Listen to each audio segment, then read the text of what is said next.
आप लोगों ने इस चर्चा को सुना था कि हमें भगवान के नाम में रुचि क्यों उत्पन्न नहीं होती है। एक था असत तृष्णा, नहीं, पहला था तत्व विभ्रम, यानी कि भक्ति के तत्व को, भगवान के तत्व को, जीव तत्व को सब कुछ नहीं समझना, इस कारण से भ्रम हो जाना। दूसरा था असत तृष्णा, भोग की इच्छाएं।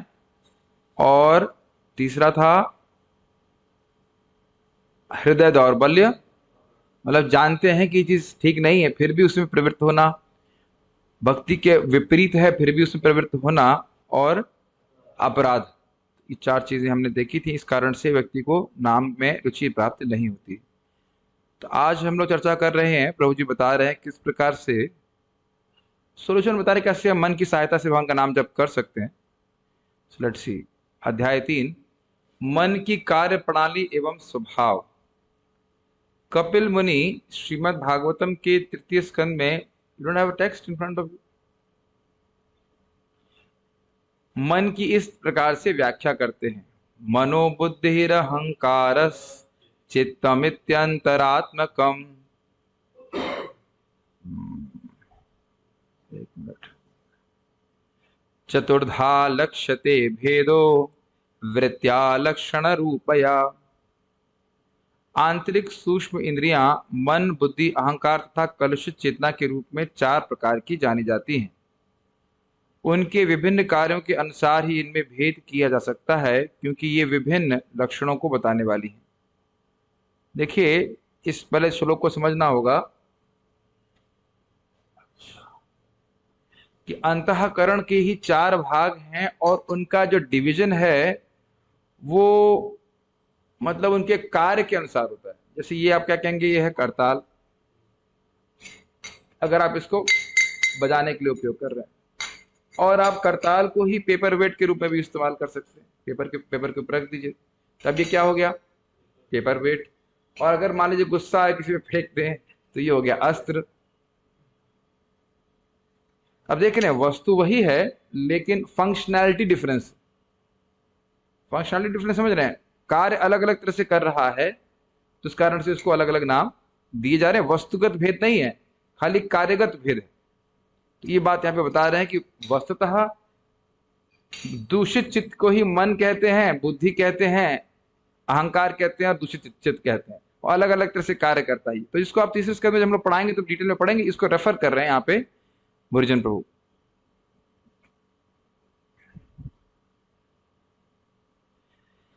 चारों सूक्ष्म इंद्रियां मन, बुद्धि, अहंकार और आवृत्त चेतना अर्थात चित्त मिलकर सूक्ष्म शरीर बनाते हैं।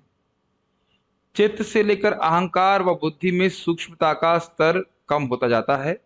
इसमें सबसे कम सूक्ष्म है यह निरंतर गतिशील मन। सूक्ष्म मीन्स सटल।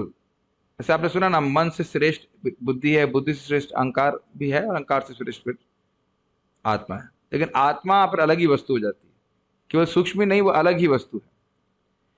यद्यपि व्यवहारिक रूप से मन और अहंकार समान ही हैं, किंतु मन का कार्य अहंकार की तुलना में कम सूक्ष्म है। प्रायः हम सोचते हैं कि एकाग्र होकर जप करने में सबसे बड़ा अवरोध मन है, ठीक है, परंतु वास्तव में समस्या का कारण यह अहंकार है, जो कि मन से भी अधिक सूक्ष्म है। मन अहंकार की तुलना में स्थूल होने के कारण इस अहंकार के अधीन होता है। जैसे हमारी स्थूल इंद्रियां मन से कहीं अधिक स्थूल हैं और इस कारण से मन के नियंत्रण में रहती हैं। तो जो चीज अधिक सटल है वह उससे अधिक ग्रॉस वस्तु को कंट्रोल कर रही, ये बात यहां पे बताई जा रही है। आप देख सकते हो कि अपने मन को आप बुद्धि के द्वारा नियंत्रित कर सकते हैं। आप देख रहे हैं इस समय भी मन भाग रहा है इधर उधर, लेकिन आपके पास कुछ शक्ति है जिसके द्वारा अपने मन को आप केंद्रित कर सकते हैं। ये सब में है कि नहीं, आपने देखा ये समझ रहे हैं, सभी वक्त समझते हैं। मेरे पास सब सामने आया तो अच्छा रहेगा, मुझे ऐसे करके लगातार बोलना पड़ेगा। Best is to sit on the chair, no no more is come, nobody is come, sit on the chair. ऐसा लग रहा है कभी चेयर पे बैठे नहीं है, इतनी में पूरी क्लास खत्म कर देंगे, इसी में पूरी क्लास खत्म कर देंगे। बैठी, ऐसा लगेगा कि डोनर आके कुछ बैठे हैं लोग, डिस्टर्ब नहीं। 2000 नोट निकाल दी सामने साहब। बैठ जाओ बैठ जाओ, एक और कुर्सी नहीं है?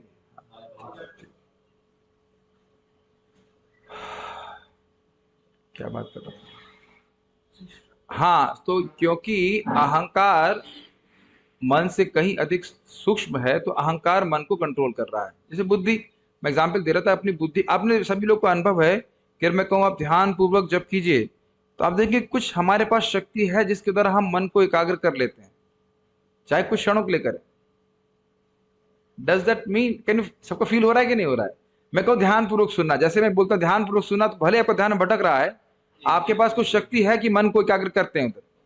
यह भी देखा होगा कि बहुत जोर से कहीं आवाज हो रही है, और अगर आपको अपना जप सुनना है या किसी से बात करनी है, चलिए ऐसे समझिए, किसी से बात करनी है और मंदिर में अनाउंसमेंट भी चल रही हो, तो भी हम अपने मन को एकाग्र कर लेते हैं। ठीक है। मेरा एक अनुभव है, बचपन में मैं कॉमिक्स पढ़ने में बहुत रुचि रखता था, वो कमांडो, ध्रुव, वरना क्या क्या। तब बचपन में एक बच्चे के रूप में भी मैंने ये नोटिस किया कि जब मैं कॉमिक्स पढ़ता हूं, तब ना मुझे गर्मी लगती है, ना मेरा ध्यान रहता है कि पंखा चल रहा है, ना कुछ, क्योंकि मन उसमें अभिनिविष्ट होने लगता है, उसको टेस्ट रहता है, एब्जॉर्ब हो जाते हैं, उधर ध्यान ही नहीं देता, गर्मी सर्दी कोई ध्यान नहीं रहता है। आपने सुना भी होगा कि लोग वो वीडियो गेम खेलते खेलते, हमने सुना था, वो लोग खाना भूल जाते, लोग मर भी जाते हैं। मैंने सुना 40-40 घंटे खेल के मर भी गए बच्चे लोग इस प्रकार से। तो सुने, देखा तो नहीं है, लेकिन इस प्रकार से हमने सुना है। नहीं तो जिंदा है। तो मन अहंकार की तुलना में स्थूल होने के कारण, अच्छा चलो, फलस्वरूप यह मन इस अहंकार को बनाए रखकर इसकी रक्षा व सेवा करता है, अधीन रहता है अहंकार के। अहंकार मतलब मैं ये शरीर हूं, ये अहंकार। अपने गीत केनो हरे कृष्ण नाम में श्रीला भक्ति विनोद ठाकुर जी बद्ध जीव की स्वयं के विषय में जो धारणा है, उसे मनोकल्पित व्यक्ति कहते हैं। ये समझ में आ रहा है मनोकल्पित व्यक्ति? राहुल प्रभु आप कौन है? जैसे बोलूंगा आप कौन है, कौन याद आता है? एकदम क्लियर, एकदम क्लियर। कितना अमेजिंग है ना। जैसे जैसे बोले शुभ दास आप कौन है, तो अब देखिए, अब समझ में आ रहा है, एकदम क्लियर हो रहा है ना कि हमारी धारणा क्या है कि हम ये शरीर है। बहुत स्ट्रांग है, it's not that easy to see that I am different from this. Discussion करने के बाद भी अब देखिए ना कितना मुश्किल है अपने अपनी पहचान इस शरीर से अलग करना। तो ये किसके द्वारा हो रहा है? ये मिथ्या अहंकार के द्वारा हो रहा है। मनोकल्पित व्यक्ति, यह बद्ध जीव की स्वयं के विषय में एक मिथ्या धारणा है।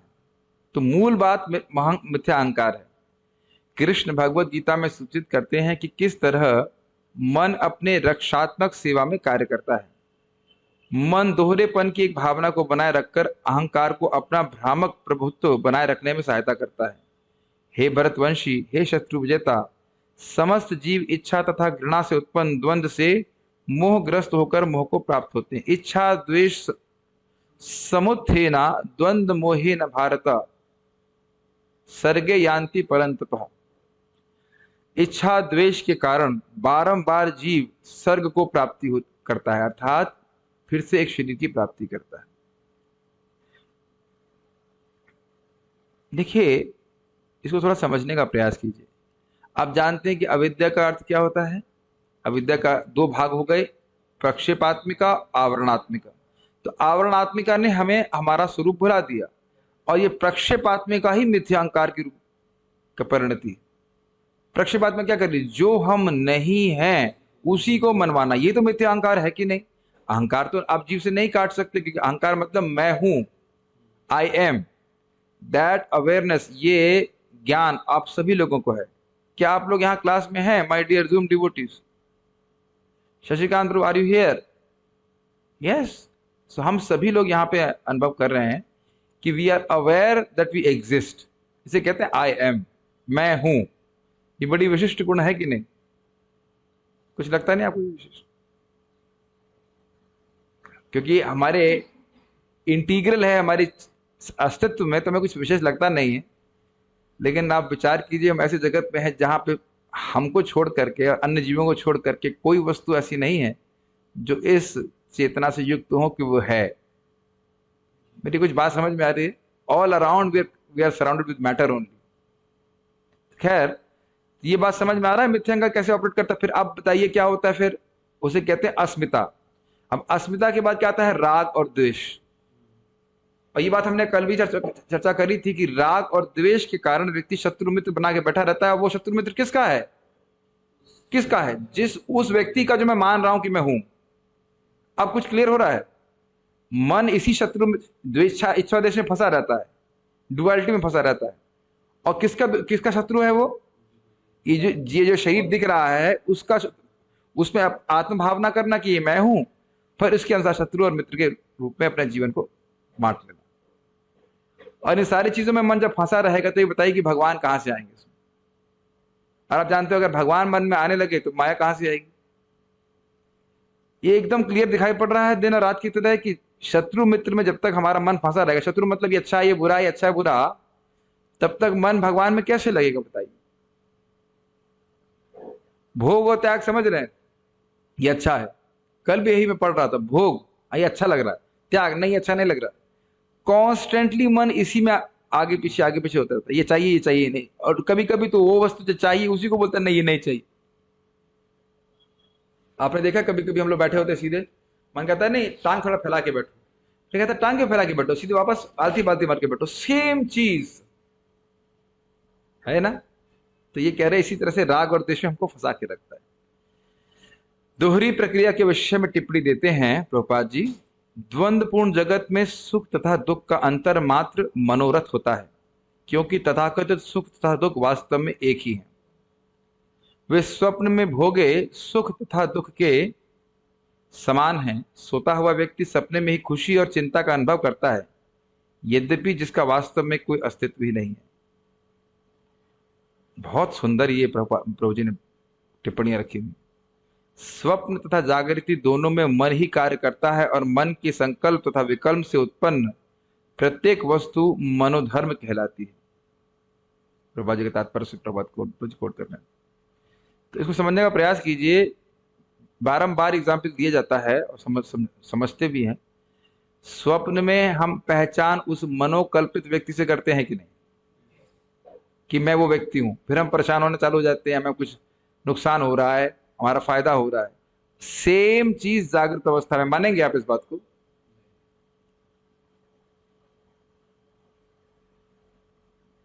लेकिन नहीं, महाराज समझा रहे थे कि यदि कोई व्यक्ति मान लो नॉन स्टॉप सोता रहे और उसको बोलो अरे भाई तुम स्वप्न देख रहे हो, तो मानेगा? तो क्या उसके नहीं मानने से उस स्वप्न में नहीं है? बहुत स्ट्राइकिंग बात है। आप देख रहे हैं कि not striking, it's actually very revolting. क्योंकि पूरा जिंदगी जिसको हम मैं मान के बैठ रहे हैं वो हम है नहीं, और उसको मानना नहीं चाहते कि हम ये नहीं है। कुछ समझ रहा है मैं क्या कहना चाहता हूं? स्वप्न में कोई आकर कहे, मान लो किसी के स्वप्न में पत्नी छोड़ दी या उसके मित्र संग भाग गई, मान लो अपने स्वप्न देखा, तो रोएंगे कि नहीं रोएंगे आप? सपने में तो रोएंगे ना, बड़ी दिक्कत है, हमारी पत्नी भाग गई, ये हो गया वो हो गया। और जब सो के उठेंगे तो कहेंगे ना पत्नी भागी है ना कुछ है, सब वही फिर वो चाय लेके बैठी हुई है ना, व्हाटएवर कुछ कर रही है। जिस प्रकार से स्वप्न में हम घोर अज्ञान में है, ऐसे ही जागृत जीवन में भी घोर अज्ञान में है, क्योंकि हम आत्मा है, हम शरीर है नहीं। बहुत ये आप देख रहे हैं, इसको हम शायद सुनना भी नहीं चाहते, शायद हम इसको तो सुनना भी नहीं चाहते, या सुन के भी एक्सेप्ट नहीं करना चाहते कि we are not this body. इसी कंसेप्ट को बचाए रखने का मन कार्य करता रहता है। इसको समझा रहे, ये अच्छा ये बुरा, ये अच्छा ये बुरा, ये भूल जाओ कि तुम हो कौन। अच्छा बुरा, अच्छा बुरा, अच्छा बुरा, ये अच्छा लग रहा है, बुरा लग रहा है, अच्छा लग रहा है, इसी में पूरा जीवन काट दो। ये बहुत गंभीर है, बहुत गंभीर है। ये केवल कल्पना है। जैसे आप एग्जाम्पल लीजिए, अभी प्रसाद में गुलाब जामुन था, एक खाया मैंने, वो बड़ा अच्छा लग रहा, अब ये दो लेके आए और तो मैंने कहा ना अब ये नहीं। आप उसको प्रसाद की दृष्टि से मत देखिए, केवल खाने की दृष्टि से देखिए। भूख लग रही थी, हाँ वो भूख का निवृत्ति करने के लिए थोड़ी खिचड़ी खा ली, उसके बाद और खिचड़ी देंगे तो क्या मारोगे क्या? वही वस्तु आपको बिल्कुल अब जहर जैसी लगती। प्रसाद की दृष्टि से मैं नहीं बोल रहा हूं, केवल खाने की दृष्टि से बोल रहा हूं। आप देखेंगे गर्मी गर्मी एसी चलाओ और एसी एकदम ठंडा करना चालू कर देगा, अरे तुम जान निकल जाएगी। वही वस्तु हमको खराब लगने लगती। ये बात अगर हम समझ जाए तो भोग में नहीं पड़ेंगे। शरीर के चलाने के लिए जो हमें आवश्यक हो तुम ग्रहण करना पड़ेगा, तो मर जाएंगे, मर तो नहीं जाएंगे, शरीर गिर जाएगा। इसीलिए भगवान गीता में से युक्त होने के लिए कहते हैं लेकिन ये नहीं सोचना चाहिए कि भोग इकट्ठे करके हम सुखी हो जाएंगे। जिस लड़की से प्रेम करता है बहुत बार उसी के अगेंस्ट वो कोर्ट में खड़ा हो जाता है डाइवोर्स के लिए। देख रहे हैं भोग त्याग। तो ये मनोधर्म है, अर्थात इसका मन से कोई हमारे इसकी आत्मा से कोई संबंध नहीं है। Mental concoction. सब बातें समझ पा रहे हैं? मनोधर्म, कल्पना कर रहे हैं हम कि हम सुखी हो गए। इसको महाराज बड़े अच्छी तरह से बताते हैं कि मन की कहीं अनुकूल वृत्ति होती है तो हम उसको सुख मानने लगते हैं, और मन की कोई प्रतिकूल वृत्ति होगी तो कहते हैं ना ये तो दुख है, अच्छा लगता है। एक छोटा सा एग्जाम्पल महाराज समझा रहे थे, कह रहे थे कि एक बार सच्ची घटना है, ट्रेन थी, वो ट्रेन लेट हो गई तो सारे लोग गाली दे रहे थे, क्या है लेट हो गई ये वो। तो ये प्रतिकूल वृत्ति है कि नहीं? और कुछ लोग लेट हो गए थे ट्रेन पकड़ने में तो दौड़ करके आए, उनको ट्रेन पकड़ने को मिल गई, कह रहे आज तो भगवान ने बड़ा अच्छा किया, हाँ ये ट्रेन लेट हो गई तो हम लोग बैठ पाए। तो घटना एक ही है लेकिन उसके रिएक्शन दोनों लोगों में अलग अलग प्रकार से है कि नहीं? सुंदर पता समझ में आ रहा है कि नहीं? तो ये मन की चालों को हमें समझने का प्रयास करना चाहिए।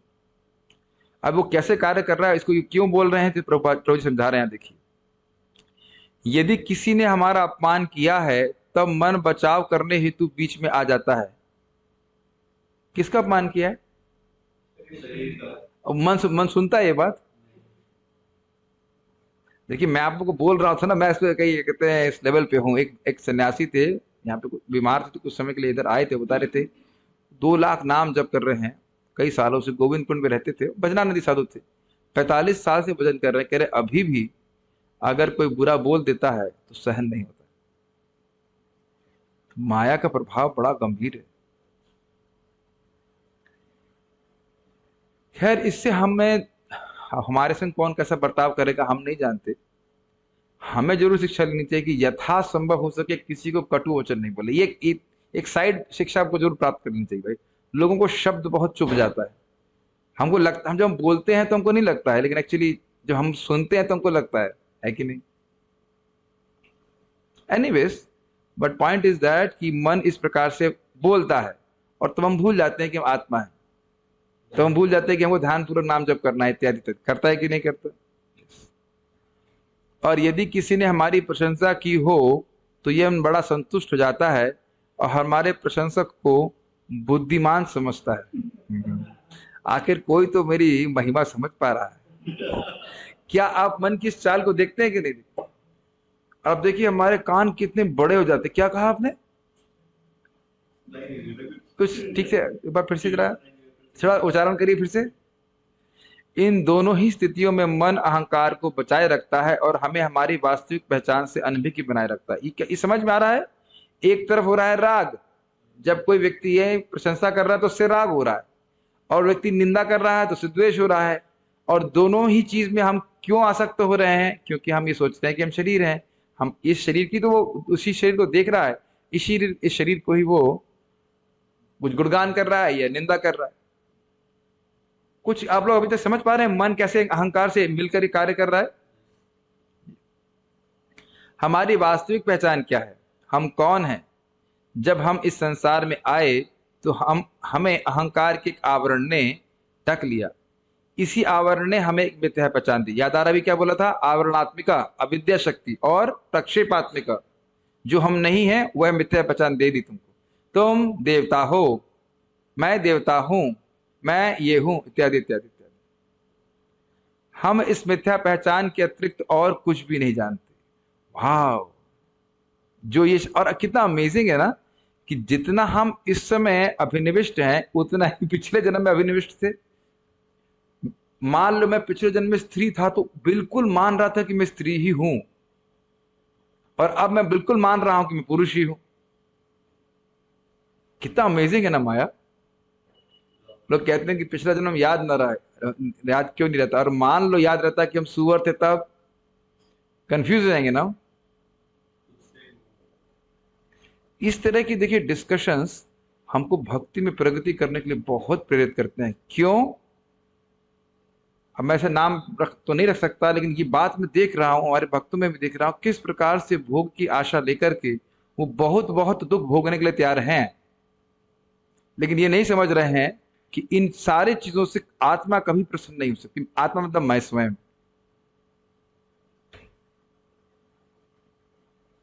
और वही देख रहे हैं, हृदय हृदय की दुर्बलता। उतना परिश्रम कोई करे, कहे कि भक्ति करने के लिए, तो वहां तैयार नहीं है, लेकिन भोग प्राप्ति करने के लिए है।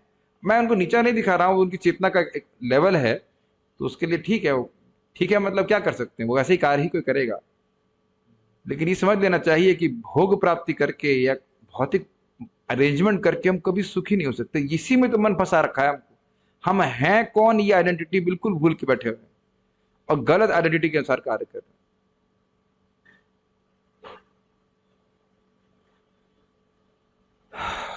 एक बहुत सुंदर स्टेटमेंट इस संबंध में मैंने कल पढ़ रहा था, शिला भक्ति सिद्धांत से ठाकुर जी का। वो बहुत अच्छा, मैं इसको फिर यहाँ पे रिपीट करूंगा, this really helps. Yes, the living entities are spiritually benefited only by discussing Bhagavat katha. मुझे बहुत अच्छा लगा। जीवों का कल्याण केवल कृष्ण कथा के द्वारा ही होगा,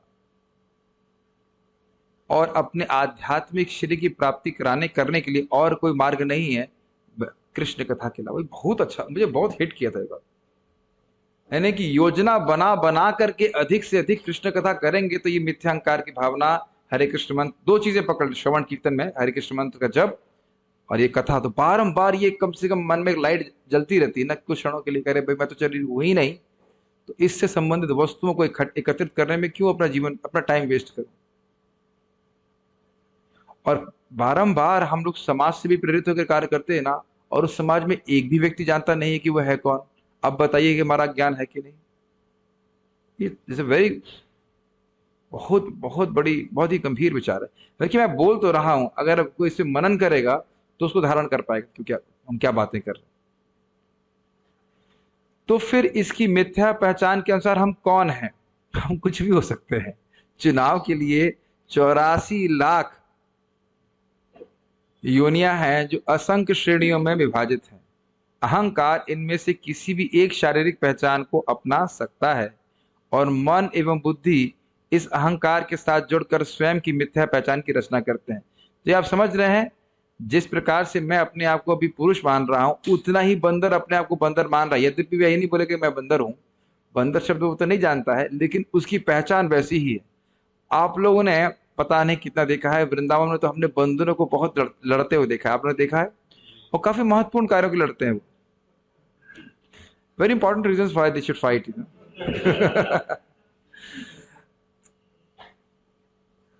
है कि नहीं? कभी भी आप बंदरों को लड़ते हुए देखिए, एकदम लगेगा कि क्या मूर्खतापूर्ण बात पे लड़ाई कर रहे हैं वो, और वही आप मैप कर दीजिए इंसानों के ऊपर। ये काफी स्ट्राइकिंग है, जितना बंदर अपने आप को वो शरीर मान रहा है, उतना मैं ही अपने आप को शरीर मान रहा है। जितना वो, और उसका परिणति क्या है? आहार निद्रा भय मैथुन में एब्जॉर्ब बंदर, आहार निद्रा भय मिथुन में एब्जॉर्ब इंसान। इसी को तो ऋषभ देव जी हिट कर रहे हैं ना, कि इसका बस यही प्राप्ति करने के लिए मानव जीवन है।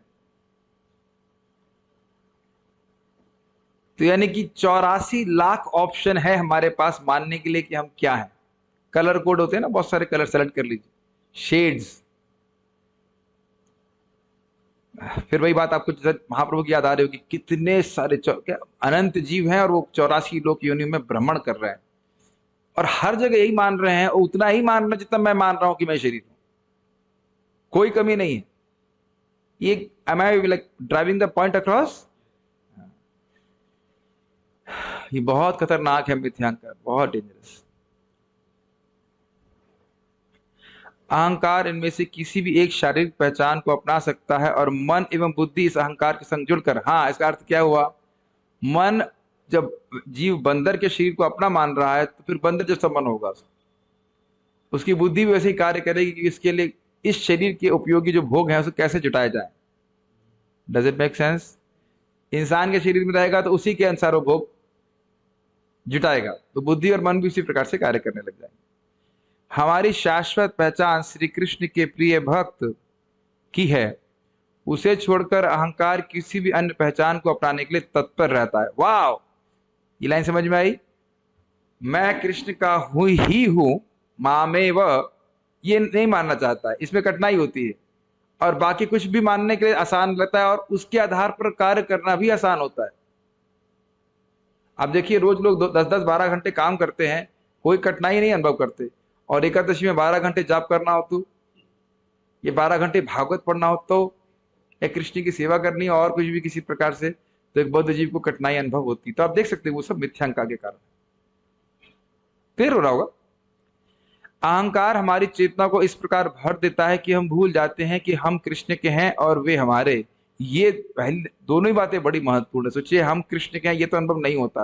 और कारण क्या है? जितनी ममता घर वालों से है, उसी के अनुरूप व्यक्ति उनके लिए कार्य करने के तत्पर होता है कि नहीं, बताइए। धन देता है, वस्तु देता है, वस्त्र देता है, क्या क्या चीजें करके देता है कि नहीं? क्या ऐसी ममता कृष्ण से है? ये प्रश्न हमको स्वयं करना होगा। और कितनी अद्भुत बात यह है कि उनसे हमारा कोई संबंध है नहीं वास्तविक। कई बार लोग वृद्धावस्था में मंदिर में आते हैं, कहते हैं मैं सारा पैसा घर में देकर के आ गया, अब आपके पास आया। मैंने कहा तू फिर आया क्यों? गौरव बोलते आप आए क्यों फिर? यानी आसक्ति तो घर वालों में ही है ना। आप देखो, मैं फिर रिपीट, किसी को बोलो कि 10% भी कृष्ण को वैष्णव की सेवा लगा दो रोज, भारी लगेगा। 10% भी, इस्कॉन डिवोटी भी नहीं देते 10%। अब भक्तों की तो बात छोड़ दीजिए, तो क्या ममत्व है बताइए। तो इस थोड़ा सोचने वाली बात है। ममता समझ रहे हैं? मैं डोनेशन कलेक्शन करने की बात नहीं कर रहा हूं, जीवन समर्पित करने की बात तो चलो छोड़ दो।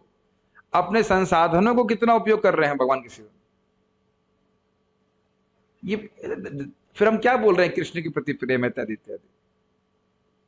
That question has to come. मैं बुद्धि हो चाहे धन हो चाहे कुछ भी हो, ममत्व तो कृष्ण से है, तो कृष्ण की सेवा करने के लिए उद्यत होगा कि नहीं? व्यक्ति उद्यत समझते हैं, will be incline to serve only Krishna.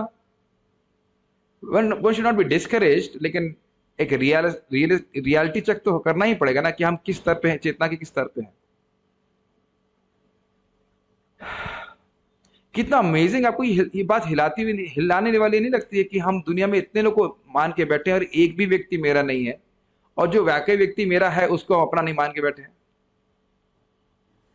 कितना स्ट्राइकिंग है ना, संविधानकार के कारण हो रहा है कि नहीं। और जिनको हम अपना मान रहे थे पिछले जन्म में, अब उनके बारे में कोई स्मृति नहीं है।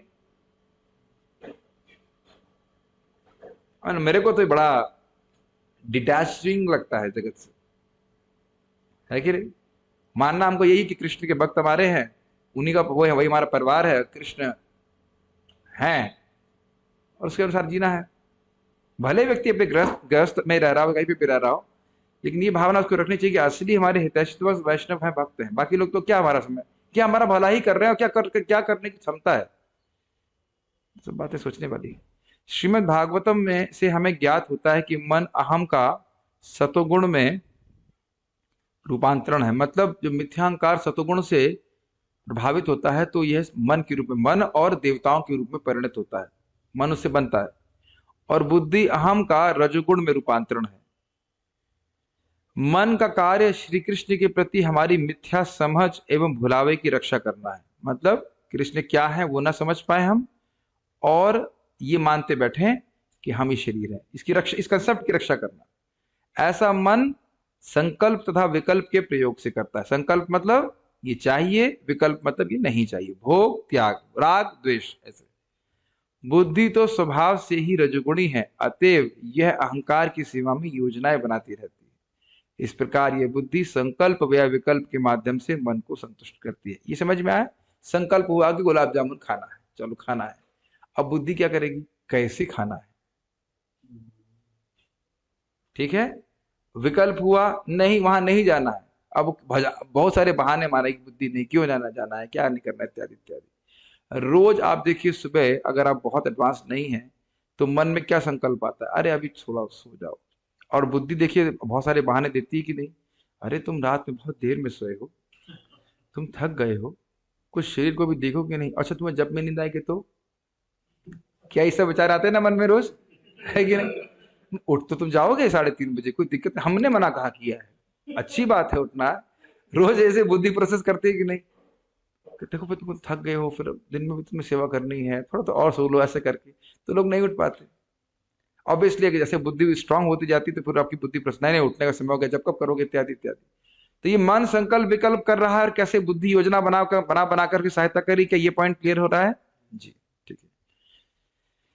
ओके, यह जानना विस्मयकारी हो सकता है कि मन सत्वगुण से प्रभावित है और बुद्धि रजोगुण से, क्योंकि हम सामान्यतः बुद्धि को मन से ऊपर व सत्वगुण को रजोगुण से ऊपर मानते हैं।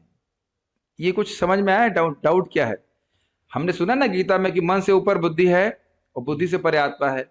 और यहां हम भी ये भी सुनते हैं कि तमोगुण से श्रेष्ठ रजोगुण, रजोगुण से श्रेष्ठ वो सत्वगुण है। तो सत्वगुण का विकार है मन और रजोगुण का विकार है बुद्धि। तो ये कैसे हो गया? इसका ज्यादा एक्सप्लेनेशन में सुना नहीं कि क्यों हो गया, लेकिन ये बात बस यहाँ पे आ रही कि ऐसा है और बुद्धि के कार्य और मन के कार्य को समझना होगा। क्या आपने कभी ऐसा अनुभव किया है कि आप जब कर रहे हैं और कुछ प्लानिंग कर रहे हैं तो पता ही नहीं चला कि जब कब समाप्त हो गया?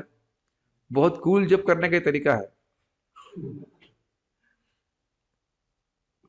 आपको मालूम भी नहीं चलेगा कि ये बहुत बार होता है। कभी आप खाना खा रहे हो और कहीं मन खोया हो तो आपको पता ही नहीं चलेगा कि कितना रोटी खाए या नहीं खाए। ऐसा हुआ है जब स्पेशली कोई परेशान होते तब भी ध्यान नहीं देखते, या टीवी देखते हुए लोग टीवी देखते रहते हैं तो बुद्धि उसी में लगी रहती है और खाते रहते हैं, पता भी चलता क्या खा रहा है क्या नहीं खा रहा है। सब आप प्रैक्टिकल देख रहे हैं। अब तो मेरे मन में इतनी योजना नहीं बनती है। वैसे मैं देखा जब करता हूँ बस आंखें बंद करूंगा तो अरे ये नहीं आया व्यक्ति, मुझे इतनी योजना थी, ये क्यों नहीं आया, ये नहीं आया। पहले बहुत योजना बनती थी, मंदिर में पेंटिंग करना, ये कलर करूंगा, वो करूँ, ये नहीं कलर करूँ, वो करूंगा, फिर ऐसे। हाँ, ये अच्छी बात है कि कम से कम ये भगवान की सेवा के संबंध में। फिर भी जब के समय योजना बनाना कोई बहुत अच्छी बात नहीं, ऑल दो जब योजना बनाने के लिए सबसे अच्छा टाइम है। क्या लगता है आप लोग, हम गलत तो नहीं बोल रहे? भौतिक चाहे आध्यात्मिक योजना बनाने का सबसे अच्छा काम जो है जप करने का। हरे कृष्ण हरे कृष्ण। सब भक्त जानते हैं, जो भक्ति करते हैं सब जानते हैं। परंतु बुद्धि निरंतर भविष्य के लिए योजनाएं बनाती रहती है और भूतकाल को संयोजित करती रहती है। ये समझ में आया? ये इंटरेस्टिंग है। इंग्लिश में लिखा हुआ है रिफ्रेमिंग द पास्ट। अरे काश ऐसा हो जाता, अच्छा नहीं हुआ ये, काश ऐसा कर लेते। क्या आप लोग ऐसा अनुभव करते हैं?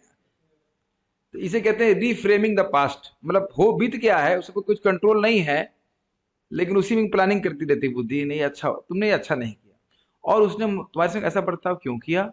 क्या वो इतना भी नहीं जानता तुम कितने सिंसियर हो भक्ति में? ऐसे वो कैसे बोल सकते हैं? आप देखा इस प्रकार से कॉन्स्टेंटली रिफ्रेमिंग करता है। और जबकि आप भूतकाल का कुछ भी नहीं कर सकते, कर सकते नहीं।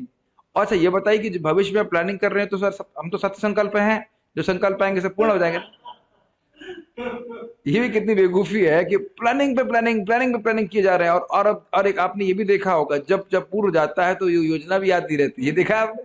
यही मन के कार्यों को समझने की बात है, ताकि मन को भगवान में ना लगाया जा सके। वैसे देखिए जब करने का लाभ होता है अपना, लेकिन अगर एकाग्र होकर करते तो बहुत करोड़ों गुना अधिक लाभ होता है। इसीलिए बारंबार साधु लोग बोल रहे हैं बोलो और श्रवण करो। सुनेंगे तो सीधे कान में चला जाएगा। जैसे अभी आप सोचिए मन में प्लानिंग चलती रहे तो मेरी बात सुनाई नहीं पड़ेगी ना। मैंने कई बार देखा है कुछ मन में चल रहा है, मंदिर में अनाउंसमेंट होता है, जब मैं सुनता था और अब दोबारा सुन रहा हूँ तो याद भी नहीं रहता कि कौन किसको आरती गानी होती। कभी कभी मेरा ही नाम अनाउंस कराया गया कि तुलसी आरती शुभ कृष्णदास जी गानी, दूसरा बता रहे आपका नाम बोला गया है गाने के लिए। अच्छा, ये सब अनुभूत है। इस प्रकार से बुद्धि का कार्य होता है, वो लगातार योजना बनाती रहती है। जैसे स्पेशली माता जी लोग खाना बनाने की योजना करते होंगे, आज ब्रेकफास्ट में पकौड़े तलने हैं, पराठा बनाना है, बस ये स्वाभाविक है। इसके लिए ना महात्मा वो कहते हैं कि आपकी सेवा आपके जब से थोड़ी दूर होनी चाहिए। पहले बहुत पहले मैं भक्तों के लिए खिचड़ी बनाता था, तो मेरा जब अगर 7 बजे तक ड्रैग हो गया तो फिर वो खिचड़ी पकती थी मेरे जब आज ये डालूंगा, आज वो डालूंगा, आज मिर्ची डालूंगा, ये करूंगा, आज सामान मसाला डालूंगा, ये ऐसे होता था। गलत तो नहीं कह रहे, मैं काफी सब लोग भक्त का अनुभव किए होंगे। ठीक है, तो इन दोनों चीजों पे हमारा कंट्रोल भी तो नहीं है। भविष्य में क्या होगा कौन जाना है, और भूतकाल का तो मतलब ही नहीं, चला गया हाथ से आपके। ये दोनों ही क्रियाएं रजोगुणी हैं। ठीक है, मतलब भूतकाल का संयोजन करना, संयोजन मतलब रिफ्रेमिंग करना, ऐसा हो जाता है, वैसा हो जाता है, ऐसा हो जाता है, और आगे ऐसे कर लेंगे, ऐसे कर लेंगे, ऐसे कर लेंगे, ऐसे रजोगुण है।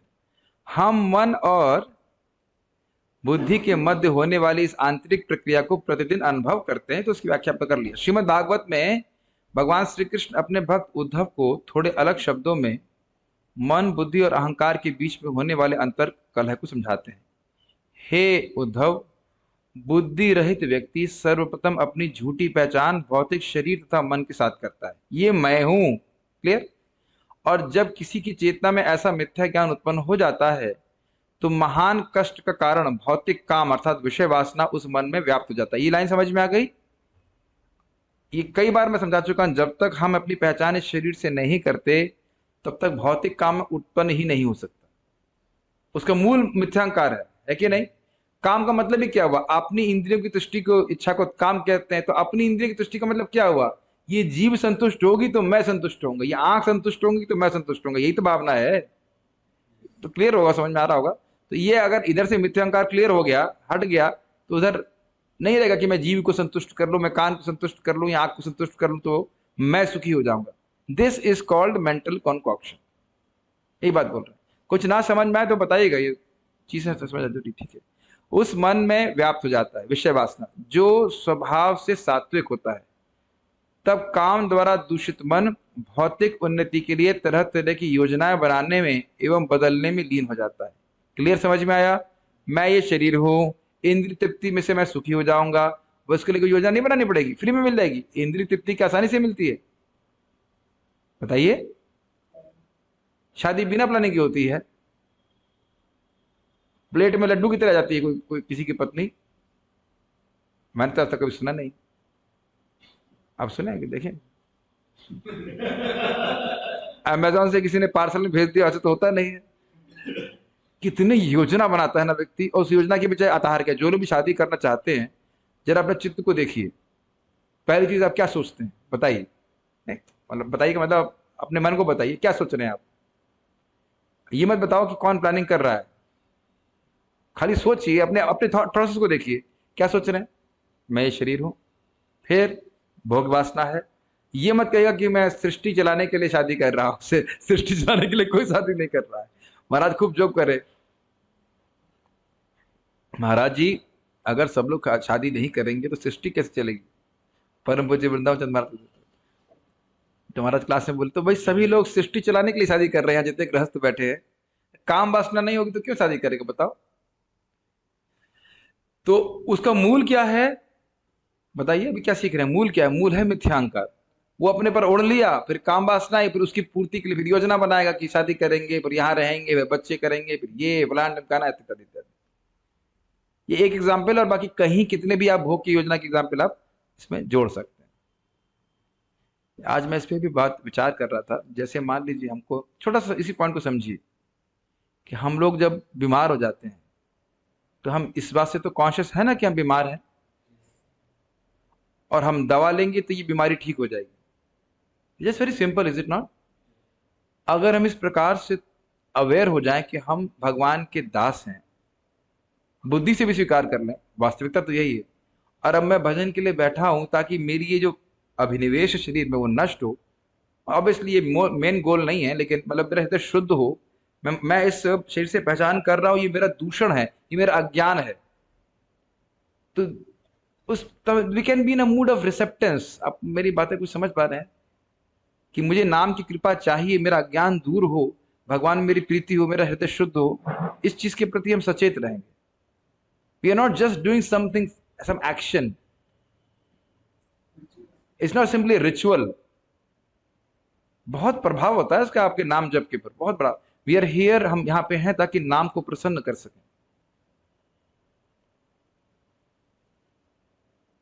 तो ये आप समझ रहे हैं किस प्रकार से योजना बनाता रहता है, मैं ये करूंगा, मैं वो करूंगा, मैं यहाँ जाऊंगा, मैं वहां जाऊंगा, इत्यादि इत्यादि। अभी एक भक्त बता रहे थे कैसे उनका एक्सीडेंट हुआ और 3 महीने तक उनकी एक आंख से बिल्कुल उनको दिखाई ही नहीं पड़ा। हो गई ना योजना पे सारा पानी। फिर एक हमारे गुरु महाराज को उदाहरण को दे रहे थे, कैसे एक मछली, सुने होंगे मछली वाले एग्जाम्पल। मछली गंगा जी में खूब मस्ती कर रही है, बड़ा अच्छा परिवार है, और इतने में हॉक आता है, खट से पकड़ करके, हॉक मतलब बाज आया, पकड़ के लेके चला गया, खत्म। तो यही बात बोल रहे हैं, इसी डुअलिटी में फंसाया रहता है व्यक्ति। ये समझ में आया? मन के संकल्प विकल्प, मन में कुछ काम इच्छा आई, और उसकी उस काम इच्छा को पूर्ण करने के लिए बुद्धि प्रोसेसिंग में लगी रहती, योजना बनाती रहती। इस प्रकार सदैव गुणों का चिंतन करते हुए मूर्ख व्यक्ति असह्य भौतिक इच्छाओं से पीड़ित होता रहता है। कभी आपने देखा है कि काम इच्छा, काम इच्छा मैं केवल स्त्री संबंध की बात नहीं कर रहा हूं, एक मोबाइल को प्राप्त करने की इच्छा भी काम इच्छा है। आप देखते हो कितना जलाती है, हाय कब आएगा, हाय मिलेगा कैसे, ये वो। हमारे ड्राइवर साहब बोल रहे थे 14,000 रुपए का मोबाइल लिया वो, जब आ गया तो कह रहे अब मैं बहुत पैसा खराब किया। लेकिन कह रहा था मैं कुछ सोच के अलावा सोच ही नहीं पा रहा था, जब तक ये फोन प्राप्त नहीं होगा मैं सुखी नहीं हूँ। लोन लेकर ये करके वो करके, क्या लोग इस प्रकार से निर्णय नहीं करते? आप अब देख रहे हैं कितनी जलन है ये। तो ये सब बातें समझनी चाहिए। तो ये नहीं सोचना चाहिए कि इस इच्छाओं को पूर्ण कर लेने से व्यक्ति सुखी हो जाएगा। क्यों? ये बुद्धि उसी में लगी हुई है। इसीलिए तो भगवान बोल रहे हैं तो असह्य पीड़ा को झेलता रहता है। यह भौतिक संसार जड़ पदार्थ, स्थूल शरीर व सूक्ष्म शरीर, मन बुद्धि अहंकार व दूषित चेतना से मिलकर बना हुआ है। ये दिख रहा है। इनकी रचना केवल हमें इस भ्रम में रखने के लिए हुई है कि हम कृष्ण के दास ना होकर कुछ और हैं। ये भी समझ में आया? मैं देवता हूं, इंसान हूं, स्त्री हूं, जानवर हूं। जो जानवर भी सोचता नहीं कि मैं जानवर हूं, लेकिन मैं हूं, मैं ये हूं जो मैं हूं। मतलब शेर हूं और हिरन हूं, इत्यादि इत्यादि इत्यादि। इस लाइन को आप अपने जिंदगी में देखने का सामर्थ्य विकसित करें। पेड़ भी यही सोच रहा है कि मैं वही हूं, आम का पेड़। और तो ये नहीं सोचेगा कि मैं आम का पेड़ हूं, लेकिन मैं ये शरीर हूं, ये भावना। क्या आप ये दिख पा रहा है आपको आयुष प्रभु? एक्चुअली बुद्धि का उपयोग तो करिए कि दिख रहा है ना कि गाय भी यही सोच रही है कि मैं यही हूं, ये बछड़ा मेरा है। Is it not? हम भी सोच रहे हैं कि हम ये शरीर हैं। मैं एटलीस्ट इंटेलेक्चुअली तो कम से कम देखने का सामर्थ्य हमें विकसित करना चाहिए। इससे हमारे जीवन का उद्देश्य बहुत जो नहीं है उससे तो हम कम से कम बचेंगे।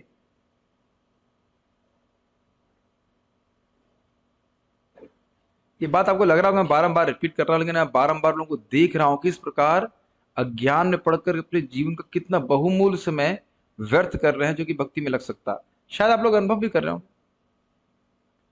इस मन का विषय है संकल्प और विकल्प। हम कुछ विशेष वस्तुओं को अपनाते हैं जिन्हें मन आनंददायक समझता है, अर्थात अनुकूल वृत्ति, और हम उन वस्तुओं से विमुख हो जाते हैं जिन्हें मन अप्रिय दुखदायी समझता है, प्रतिकूल वृत्ति। इसकी व्याख्या मैं कर चुका हूं। भगवत गीता में लिखा है, इच्छा द्वेष समुत्थेना द्वंद्व मोहेन भारत सर्वभूतानि सम्मोहम सर्गे यान्ति परन्तप। क्या हम लोग ऐसा फील कर सकने का प्रयास कर सकते हैं कि मैं जेल में बैठा हूं? Then you see what is your consciousness. मेरी बातें कुछ समझ पता नहीं समझ। मान लीजिए कि आपको जेल में डाल दिया गया, then can we be still comfortable in jail, thinking कि हम यहाँ परिवार करेंगे? वैसे तो जेल में परिवार नहीं होता है, लेकिन एक और वक्त एग्जाम्पल दे रहे थे कि मान लो हम अस्पताल में हैं और एक बहुत सुंदर नर्स आती है, तो क्या आप ये सोचेंगे इससे तो शादी करूंगा मैं? The purpose of hospital is to get cured and get out of it.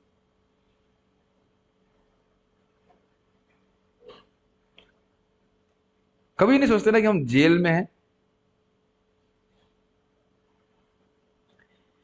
हे भरतवंशी, हे शत्रु विजेता, समस्त जीव जन्म लेकर इच्छा तथा घृणा से उत्पन्न द्वंद्वों से मोहग्रस्त होकर मोह को प्राप्त होते हैं। इच्छा और द्वेष से भ्रमित होकर हम इस संसार में जन्म लेते हैं, और हम सारा समय मन की इच्छाएं अपनी रजोगुणी बुद्धि से संतुष्ट करने में लगा देते हैं। क्या ये लाइनें कुछ समझ में आ रही है? सब ऊपर से जा रहा है। मन में संकल्प विकल्प है और बुद्धि इसी प्लानिंग में लगी हुई है कि कैसे हम भोग प्राप्त करके सुखी हो जाएंगे। योग का अभ्यास करने वाले इस प्रक्रिया से हजारों वर्ष पूर्व से ही अवगत हैं। पतंजलि ने अपने योग सूत्र में लिखा है, योग चित्त वृत्ति निरोध। संकल्प और विकल्प के आधार पर मन के जो उतार चढ़ाव हैं उन्हें रोकना योग का उद्देश्य है। यदि हम ऐसा करने में सफल हो गए तो हम पर भौतिक प्रकृति के दुष्प्रभाव पड़ने बंद हो जाएंगे। मन स्वभाव से ही इस असत्य धारणा को बढ़ावा देता है कि हम इस संसार के भोगी हैं। जब यह मन शांत हो जाएगा तब यह पुनः अपने स्रोत सतगुण में स्थित हो जाएगा। सत्वा संजायते ज्ञानम। इस अति क्रियाशील मन को सतगुण की ओर ले जाने मात्र से ही, भले ही बौद्ध चिंतन शैली की तरह इस मन को शांत किया जाए, कोई भी शुद्ध सत्व के निकट पहुंच सकता है। तो अब ये समझ में आ रहा है कि हमें करना क्या है। योग चित्त वृत्ति निरोध। चित्त की वृत्ति क्या है? या तो भोग में जाएगी, ये वस्तु बहुत अच्छी लग रही है, या रिजेक्शन में जाएगी। कॉन्स्टेंटली मन ये करता रहता है। और आपको क्या बोला गया है? Chant Hare Krishna and here. तो कुछ आ रहा है समझ में? बुद्धि को एक्टिवेट ना होने दें, योजना बनाने का मौका ना दें, एटलीस्ट जप में। क्योंकि अभी आगे भी प्रभु समझाएंगे, एक बार योजना बनाना शुरू कर दिया बुद्धि ने तो फिर वो शांत नहीं बैठेगी। आपने कभी देखा है? पूरा कई कई माला खत्म हो जाती है इसमें, मैं ये करूंगा, मैं वो करूंगा, मैं ये करूंगा। इसलिए मैं बहुत यात्रा नहीं करता हूँ क्योंकि अगर यात्रा करेंगे भी तो फिर सुबह जल्दी उठ करके माला कर लेते हैं। आपने कभी देखा है, ये अनुभव किया होगा कि जब कुछ सेवा बहुत रहती है तो आपको लगता है ये माला मेरे सेवा में बाधा पड़ रही है। हाँ, नहीं किए होंगे, लेकिन अगर कभी कभी ऐसा हो जाता है कि कोई सेवा है एकदम एकदम निकट आ गई, सेवा आपने माला नहीं करी है तो माला ऐसा खींचते से लगता है जल्दी करे, खत्म करो, फिर सेवा करनी है। Something which actually deserves our absolute attention, we think कि हमारे बाधा लग रही है। और उसमें भी आप बारंबार बुद्धि उधर प्लानिंग करती रहती है, करना वो करना, ये करना, ये करना, वो करना। इसीलिए जब कभी भी फेस्टिवल होता है तो सारा काम बंद करके, सारी साधना बंद करके सुबह उठ करके नाम जप करने का प्रयास करता कि मेरे माला ठीक से हो जाए, उसके बाद फिर कुछ करेंगे। This has kept me happy all my life in what ever Krishna consciousness में रखा हूं। तो कल पहली ये बात आपको समझ गए, मन सतोगुण से है और कलुषित मन राग द्वेष में फंसा रहता है, वही हमको बार बार जन्म कर देने का प्रयास कर रहा है और वह हमारी मिथ्यांकार की भावना को प्रोटेक्ट करता है। मैं जैसे मेरे इच्छा अच्छा द्वेष क्या है, मेरा इच्छा द्वेष बंदर के इच्छा द्वेष से थोड़ा अलग होगा, और अगर उसी की फुलफिलमेंट में मैं लगा रहूंगा तो मिथ्यांकार प्रोटेक्टेड रहेगा। तो ये चीज को कैसे हम एड्रेस करेंगे उसको आगे हम कल सुनने वाले हैं। But main thing is to, कुछ क्षणों के लिए हम जप कर रहे हैं, बारंबार हरे कृष्ण मंत्र की ध्वनि पे केंद्रित करना, ताकि संकल्प और विकल्प के साइकिल को तोड़ें। ये क्या समझा पा रहा हूं मैं? हर क्षण मन संकल्प विकल्प करता रहता है, तो आप हरे कृष्ण मंत्र पे ध्यान कर रहे हैं, श्रवण कर रहे हैं, तो इस संकल्प विकल्प की साइकिल को आपने तोड़ा, चाहे कुछ क्षण के लिए भी तोड़ा। पता नहीं मैं समझा रहा हूं कि नहीं पा रहा। It makes a lot of difference. ये सब चीजें थोड़ी कठिन होती है समझने में, लेकिन अगर थोड़ा विचार करेंगे, समझेंगे तो शायद समझ में आएगा। I stop here. कोई भक्त का मेरे ख्याल से प्रश्न तो नहीं दिख रहा है यहाँ पे। इज देयर एनी क्वेश्चन, या किसी कुछ समझ में आया कि नहीं? कुछ समझ में आ रहा है? ओके तो इससे मत प्रभावित हुए। मन का स्वभाव ही है संकल्प विकल्प करना, उसको उधर छोड़ करके। अब ये एक और पॉइंट बोलूंगा, वैसे प्रभु आगे क्लियर करेंगे कि जो आपको आज अभी पॉइंट अच्छा लग रहा है वो कुछ क्षणों बाद बिल्कुल खराब लगेगा। तो उधर उसको छोड़ करके उसकी यूजलेसनेस को छोड़ समझते हुए उन भौतिक विचारों को, मन को भगवान में केंद्रित करने का प्रयास किया जाए। आपको लगेगा इसमें हमारी की क्या मिली? की यह है बुद्धि को बंद करना है उधर। थर्ड की इज दैट कि बुद्धि रजोगुणी है, बुद्धि को एक्टिवेट मत होने दीजिए कि ये करूंगा, ये करना है, वो करना है, जब में मत करने दीजिए भाई। आप उसके बाद मन भगवान में लगाओगे ना। आप ही प्रैक्टिकल सोचो। आपने सोचा चलो मैं भगवान का दास हूं, मैं भजन करने बैठा हूं, जब करूंगा भगवान को प्रसन्न करूंगा, तो अरे तो सही भावना है ना, तो फिर भोग प्राप्ति की योजना नहीं लगा बनाएगी ना बुद्धि। बुद्धि का उपयोग करके मन को आप बारंबार भगवान में लगा रहे हैं, तो भगवान ही तो इस बात को बोल रहे हैं कि अगर ऐसा करेंगे तो हम मुक्त हो जाएंगे। मन मनाव नहीं बोल रहे हैं, बताइए। तो उस प्रोसेस से तो बाहर निकल गए ना कि ये अच्छा सुनिए, अभी आपको क्लियर समझ आएगा। अब पता नहीं आपको ऐसा, हमारा तो अनुभव है कि जब भक्ति में नहीं आए थे तो गोलगप्पे खाने की योजना बनती थी। तो गोलगप्पे खाने की योजना बनी तो अब 12-13 किलोमीटर लखनऊ में कहीं दूर जाकर के हम गोलगप्पे खाने जा रहे हैं। तो उसमें कृष्ण की स्मृति कहाँ हुई, जरा बताइए। आप प्रैक्टिकल कहीं देख लो, कहीं हम लोग क्या बुद्धा पार्क में जाते थे घूमने, कहीं पे भी कभी जब भक्ति में आ गए तो कुछ कुछ तो भगवान की स्मृति होती है। जब भक्ति में नहीं आते थे तो क्या यही चल रहा था क्या? नहीं, बताइए। सुबह से उठ करके केवल यही चल रहा था कि नहीं? संकल्प विकल्प राग द्वेष। एक्चुअली अगर आप विचार करें तो प्रभुपाद जी ने हम पर बहुत बड़ी कृपा करी है कि हमारे लिए एक रेगुलर रेजीम है। हमारे मन को कुछ भी लगे, कैसा भी लगे, हमें करना है अगर हम प्रगति करना चाहते हैं। Does it make sense?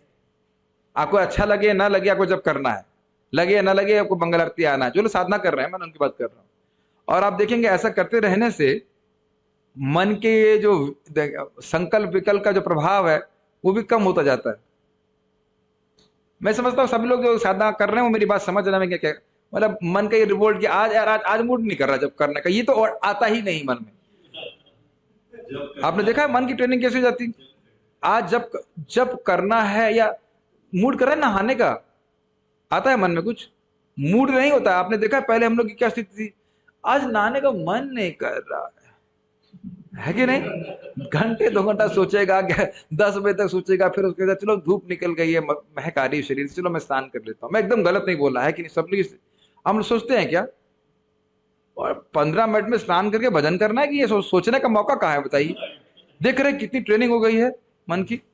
तो ये एक प्रैक्टिकल चीज हम देख रहे हैं, इससे संकल्प विकल्प से हम मुक्त होते हैं और अपने कर्तव्य बुद्धि हमारी रहती है, भक्ति करनी। प्रैक्टिकल आप देखेंगे धीरे धीरे करके जब करते समय भोग कब कैसे प्राप्त होंगे की भावना समाप्त होने लगती है। इसकी योजना भक्त नहीं बनाते, शुरुआत में कठिनाई होती है लेकिन धीरे धीरे के अपने आप ही विषय वासना कम होती जाती है, हरि नाम की प्रति तो उधर बती नहीं जाती। उम्मीद है कि आप लोग को कुछ अच्छा लगा होगा, कुछ कुछ समझ में आया होगा। मुझे पता था कि पुस्तक पढ़ने मात्र से समझ में नहीं आएगी, ये बहुत उसमें की बहुत सारी बातें भागवतम से भी हैं, तो मैं प्रयास कर रहा हूँ आप लोग को कुछ समझाने का। यस प्रभु। जैसे कि बहुत लोगों का हम सुनते हैं कि माला रह गया, बहुत लोगों का माला रह गया। हाँ, महाराज का ही लेक्चर वो चले जाते हैं महाराज का लेक्चर अटेंड करने के लिए, फिर अपना पूरे की माला कंप्लीट करते हैं। अच्छा प्रभु जी का प्रश्न है कि मान लीजिए महाराज का प्रवचन और मेरी माला बच गई है तो मुझे क्या करना चाहिए। देखिए पहली बात तो है कि माला बची ही क्यों माला बची ही क्यों। अब देखिए हर एक की अलग अलग प्रायोरिटीज है। मैं तो ये देख रहता हूं कि अगर माला बच गई, बड़ा कठिन होता। मुझे याद है लास्ट टाइम कब हुआ था ऐसा, एक तो मैं जब मैं मेरा दीक्षा हुआ था सेकंड इनिशिएशन, तो उस दिन कुछ तो था, मेरी 2 माला रह गई थी। वहां पे ना क्लास जल्दी शुरू हो जाती, तो गौराम प्रभु लेक्चर दिए और प्रभु जी धुआंधार लेक्चर दे रहे थे, बहुत सुंदर लेक्चर दे रहे थे। इतना लालच लग रहा था, मैंने कहा कभी कभी सुनने को मिलता है। तो मेरी 2 माला हो गई। उसके बाद वहां ब्रेकफास्ट मिलता नहीं 10 बजे के बाद, तो ब्रेकफास्ट भी कर लिया। उसके बाद ऐसी माला हुई मेरी, हाँ हाँ अभी तक याद है मेरी, बैंड बज गया। और एक और याद है कि 2 साल पहले जन्माष्टमी के दिन मेरी उस टिकट बुक किया गया था बाली से, और मुझे सुबह निकलना था, वो जन्माष्टमी के अगले वाले दिन, नंदोत्सव वाले दिन। तो उस दिन मैंने प्रसाद खा के चल पड़ा, और वो भी माला मुझे आज तक याद है कि कैसे माला हुई थी। वो भी कार के अंदर, ऐसे भी नींद आती मेरे को, तो मेरे लिए तो वो नाइटमेयर है। और हाँ एक बार जब मैं बुखार में आ गया, तो बुखार वाली बात तो फिर अब हो गया कलेक्शन। तो क्यों माला छोड़ी जाए, ये तो माला छोड़ने का महाराज का क्लास हो चाहे कुछ भी हो, 8 बजे के पहले तो नहीं होता है ना। तो यानी कि आपने प्लानिंग करके चले ही नहीं कि हमारी माला समाप्त हो जाए, सब गड़बड़ होता है। देखिए ये एक बात समझ लीजिए, जो साधक सुबह अपनी माला ठीक से नहीं करेगा वो दुखी रहेगा पूरा जीवन, पूरा जीवन दुखी रहेगा उसको। वो एकदम हाफ हार्टेडली करेगा हरे हरे राम कृष्णा। और मैं तो अब खैर अब मैं खून खौलाता नहीं क्योंकि बुखार हो जाएगा। पहले पहले पहले बड़ा दुख लगता था कि ऐसा क्यों कर रहा है, अब तो मैं ध्यान ही नहीं देता, I just keep to myself. आप लोगों को देखता रहता हूँ जूम पे अच्छे से भक्ति कर रहे हैं, तो बस उधर कहीं बाहर चित्तवृत्ति निरोध हो गया, उधर वहीं बाहर जाती नहीं चित्तवृत्ति, जो जिसको कैसे करने लेकिन पहले बड़ा गुस्सा आती थी।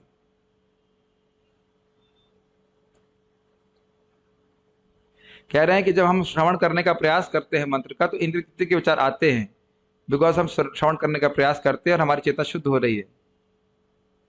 हाँ, और अगर हम नहीं करते हैं ध्यानपूर्वक तो कुछ होता नहीं, ये सत्य बात है। एक्चुअली ऐसा नहीं कह सकते, लेकिन जनरली ऐसा होता है। अगर हम ध्यानपूर्वक नहीं करने का प्रयास करते हैं तो ज्यादा कुछ होता नहीं है, मतलब उसको उसे लगता नहीं कि जीवन में कुछ प्रॉब्लम नहीं, उसको लगता है कि जीवन में कुछ प्रॉब्लम नहीं है। ये लोग इतनी मेहनत क्यों कर रहे हैं, मतलब जो लोग सिंसियरली साधना करने का प्रयास कर रहे हैं, इतना क्या दिक्कत है हरे कृष्ण करने में जैसे याद है रुद्र प्रभु को तुमको बेस का टीचर, वो बेस का कुक बोला, जब तक पूरा दिन कर सकते इस सुबह सुबह इतना करने की क्या जरूरत। ये एक्चुअली जो बोल रहे हैं अमल कृष्ण प्रभु, ये सही बात बोल रहे हैं। जब हम बड़ी एकाग्रता से माला करेंगे ना, तो कचरा बड़ी तेजी से बाहर आता है। एक्चुअली दोनों चीजें होती हैं। आप ये भी उसी दिन जब में टेस्ट भी अनुभव करेंगे और कचरा भी आते हुए बाहर देखेंगे, ये भी जादू देखेंगे। सब भक्तों का अनुभव है कि आप बहुत टेस्ट अनुभव कर रहे हैं और एकदम से फिर कचरा बाहर आने लग जाता है, फिर टेस्ट अनुभव करने लग जाते हैं। So this is very nice experience. तो इसलिए मैं खाली यही निवेदन करूंगा कि ये बारंबार अभ्यास करें कि एक महामंत्र सुनना है, बस वही सुन सकते हो, सब आगे क्लियर होगा। उसका अभ्यास करते रहिए, चाहे मन चाहे कुछ भी बोले, ये प्रभु जी आगे और क्लियर करेंगे। माला बची क्योंकि बीच में सो गए, हाँ ये भी हो सकता है, भी हो सकता है। क्या है? बौद्ध चिंतन शैली।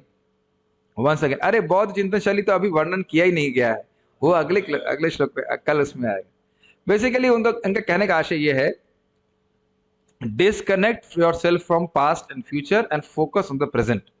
और मन के ऑब्जर्वेशन के रूप में देखिए, मन को एक ऑब्जर्वर के रूप में देखिए, उससे डिटैच हो जाइए, उसके संकल्प का डिटैच होकर के, और भगवान बार, और बोलो पता नहीं किस पे ध्यान करते होंगे, जीरो पे करते हैं जो भी, बारंबार उस इस क्षण में कृष्ण के नाम को फोकस करने का प्रयास कीजिए। बहुत सारी चीज इसमें आएंगी, बहुत इंटरेस्टिंग इंटरेस्टिंग चीजें हैं, तो उसको आप लोग सुनते रहेंगे आगे। हम लोग यहाँ रुकते हैं। श्री हरिनाम प्रभु की जय, श्री प्रभुपाद की जय, निताई गौर प्रेमानंदे।